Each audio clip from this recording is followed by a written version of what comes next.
You're listening to the Bearded Theologians podcast, hosted by Matt Franks and Zach Bechtold. This week on the Beardcast, we have Bishop Cynthia Harvey, who is the Bishop of the Louisiana Conference of the United Methodist Church.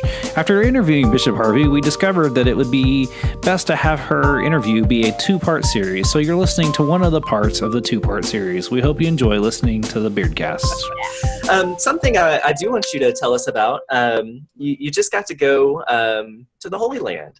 And I'm always really fascinated. I've never been, and so I'm always really fascinated when people get to go. And so I try to live vicariously through your stories. So would you mind telling us a little bit about that? Well, you've got an invitation, first of all. Come with us next time. Okay. Every other year, we take the ordinands on a trip to the Holy Land. I mean, that's really the impetus for the trip. And you go several times and you think, oh, what more could I possibly learn? I describe this particular trip. There were about 96 of us, I think it was. Maybe not that many. Anyway, the 2 busloads. And it's like when you pick the perfect Christmas gift for someone in your family, and you sit there on Christmas morning and you can't wait for them to open it, and then just see their face when they do.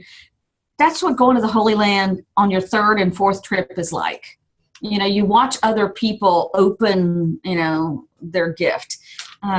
This trip was different in that we actually spent half our time, we stayed in Palestine. We stayed in Bethlehem. Kristen Brown, Kristen Brown, actually she does a lot of work in that area.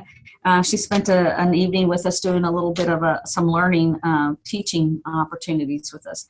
But staying on the West Bank and every day going into Jerusalem or out of the West Bank was just fascinating. A great experience. And, when you think about those Palestinians cannot leave.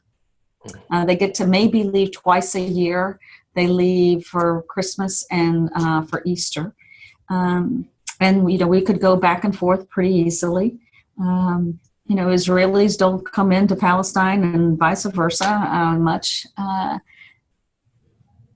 And it's a giant wall. And this was politically about the time that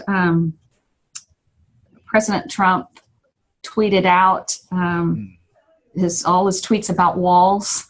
Just ask Israel. And I saw that tweet that morning as we're crossing from Palestine into Israel. And it doesn't matter where you stand politically. You just recognize at that moment that there's just something not right here.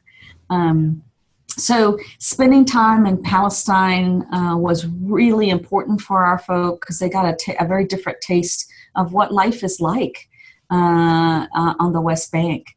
And I hadn't done that before. I was a little nervous, frankly, to stay in Bethlehem, but it was a great, great, great experience. Then we spent the other half of our time in Jerusalem. People talk about not feeling safe there. I feel sometimes I feel more safe than I do, in a lot of places in the U.S.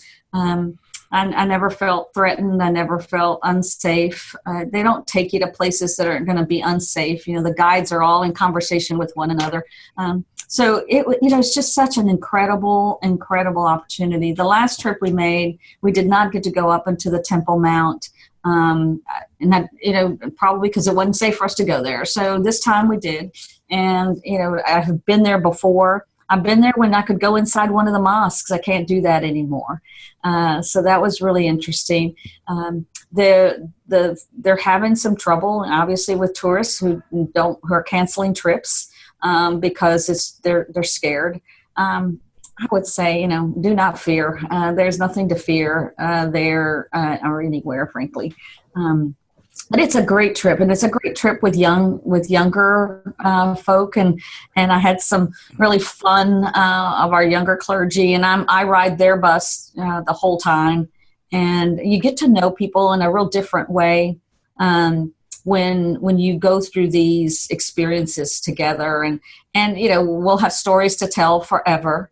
And so, if you can develop those kind of relationships, and I'm a relational person, so that's really important to me. If I'm going to journey with these young clergy or the other 80 lay people that went with us or whatever, I want to be able to know a little bit about them. And each of those trips, I get to learn a little bit more about our laity, what they do, who they are, what their history is, and just gives us some opportunities to do some work together, have meals together afterwards because you make some new friends. So it's just it is a great opportunity. I hope you get to go, and I'm serious. You can come with us next time. But you'll have you will never read the Bible the same. One of our young clergy described it as a pop-up book after being there. The scripture, you open your Bible and it's like, now these pop-up books are so intricate. I don't know if you have children, but they're just like amazing. And so you open this and it's like a pop-up book. It's three-dimensional. The stories are incredible.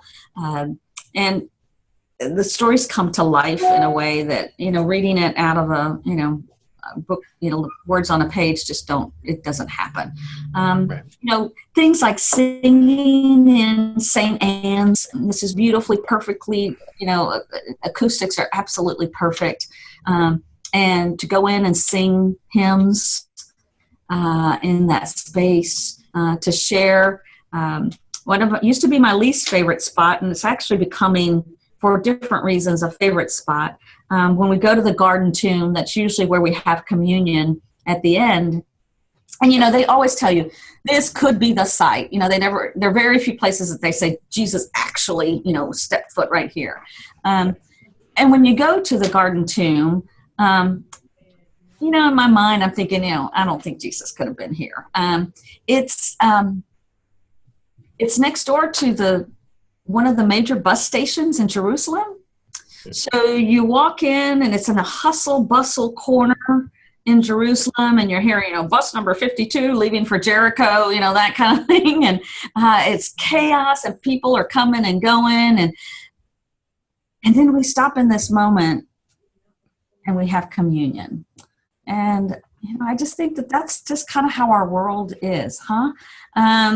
It's chaotic and things are going crazy and you're hearing, the bus leaving for Jericho. And in the midst of all that, God shows up. And so they used to be my least favorite spot, but for that reason, it's become one of my favorite places. It's kind of my favorite place to preach because I can talk about the fact that this is so representative of our world. We're being pushed and pulled to bus number 52 going to Jericho, to, the way this is set up is there's like little vignettes of places where you celebrate communion. So there's the Pentecostal preacher next to you, shouting fire and brimstone. There's the nun behind you over here with the priest serving. So there's all of this going on. And I think this is what my life is like. With all this kind of stuff. And yet in this moment, God shows up in the breaking of the bread. So it's a great experience. I highly recommend it. Not to put in a plug for EO, but EO does a great job. This is what they do. I mean, they do a lot of trips. All their trips are great, but their Holy Land trips are amazing. Our guide, our guides have been Palestinian, so you get a different view. I've been there where I've had an Israeli guide, and you get a different perspective. So, and just when you think you've got it figured out, the kind of the geopolitical, everything of the world, and then you get there and you think, okay, I'm an idiot. I'm ignorant. I don't know anything, because it's so complicated. Everything from when you drive through occupied, where the Palestinians live in Israel, the tanks on the top of their homes are black because they collect water, whereas the other people actually receive water every day. The others, so it's like, oh, the black tanks, of course, now I get that. But, there's just a lot there that it's complicated and complex. And just when I think I've got it figured out, I realize, no, I don't. But beautiful people on all, the hospitality is wonderful because they know that we are there for it's holy land to everyone, and we all treat it that way. So it's a great experience. Wonderful. Well, I hope one day that I can take you up on that offer and join y'all. Yeah, I think our next trip will be 20. Well, we're trying to figure this out because, if there's a call session in 2019, we really don't want to do it, so we're trying to figure out what the best timing is. So we may be a little out of sequence over the next couple of years, but that's okay. That gives me more time. I'll give you enough time. Well, very good. Bishop Harvey, is there anything else you'd like to share? Or, thank y'all. Thank you. I always love having conversations with you too. And I appreciate it. Thank you. Yeah, well, we appreciate you pouring your heart out and everything that's going on in your life and in the world in Louisiana and within your people. Thank you for that. We appreciate it. Appreciate you. All right, guys. Well, very good. Well, for everybody else, we have some wonderful blogs out on our website. If you'll check out beardedtheologians.com, you can find our contributions there. You can also find the back end of the 40 Days of Beardedness, the Lenten devotion that we wrote. And if you haven't started, now's a great time to start and finish that out and take you into Easter. You can also buy shirts and coffee mugs and things like that through our website. Everything that you spend and contribute goes back into the podcast and helps us do this longer and better and so on. Yes, Bishop Harvey has a mug. Yay! But we all, on behalf of the Bearded Theologians and Bishop Harvey, we thank you for listening. I'm Zach Bechtold. And I'm Matt Franks.